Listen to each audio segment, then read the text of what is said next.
आप सबने मुकेश चंद्राकर का नाम तो सुना होगा। एक लड़का जो छत्तीसगढ़ का रहने वाला था, जो ईमानदार और सच्ची पत्रकारिता करता था, जो सड़क बनी थी और साल भर के अंदर ही खराब हो गई, उसकी घूसखोरी का, उसके कमीशन खोरी की बात को जब उठाता है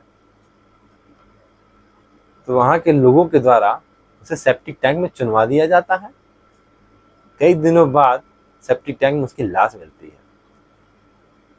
अब इसी सूची में एक नाम और शामिल हो गया है, जिसका नाम है राजीव प्रताप। जी हाँ, यह घटना उत्तराखंड की उत्तरकाशी की है। उत्तरकाशी का एक और पत्रकार था जो सच बोलता था, जो गलत को गलत कहता था, जो समाज में व्याप्त भ्रष्टाचार बुराइयों को दिखाता था।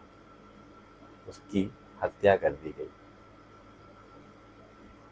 वह व्यक्ति उत्तरकाशी के एक सरकारी हॉस्पिटल में जाता है और वहां के सरकारी हॉस्पिटल में कुछ शराब की बोतलें पड़ी थी और काफी गंदगी थी।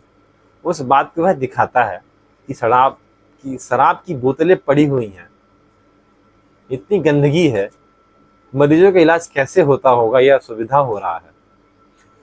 और उसके 10 दिनों बाद उसकी लाश पाई जाती है। सवाल तो यह है कि अब किसको दोषी ठहराएंगे आप, किस पे इल्जाम लगाएंगे आप।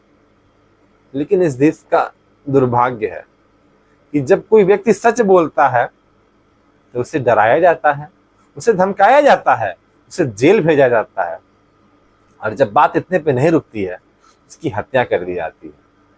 यह सोचने पे मजबूर करता है कि क्या देश में सच बोलना इतना पाप हो गया, क्या भ्रष्टाचार के खिलाफ बोलना इतना पाप हो गया, इतना गलत हो गया है।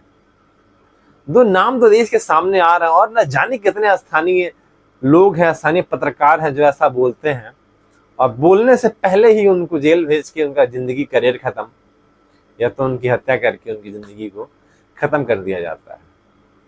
जो लोग देश में परिवर्तन चाहते हैं उनके साथ ऐसा किया जाता है। क्या भगत सिंह, सुखदेव, राजगुरु इसीलिए फांसी पे चढ़े थे? ऐसे ही आजादी की कल्पना किए थे कि आपको आपके ही देश में भ्रष्टाचार के खिलाफ बोलने के लिए, सड़क पे कमीशनखोरी पे बोलने के लिए, हॉस्पिटल में फैले व्याप्त गंदगी को कमियों को दिखाने के लिए, बोलने के लिए आपकी हत्या कर दी जाए। साहब, ये देश का दुर्भाग्य है कि देश में बैठे लोग ऐसे लोगों को बर्दाश्त नहीं कर पाते हैं।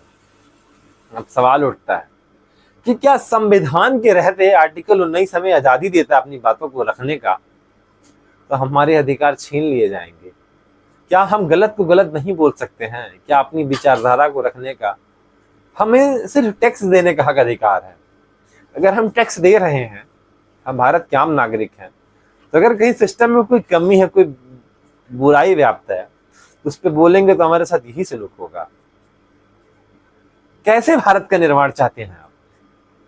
क्या यही विश्वगुरु भारत की तस्वीर है कि जब कोई सच बोले तो उसको जेल भेज दो, जब कोई अपने हक की मांग करे तो उसको जेल भेज दो?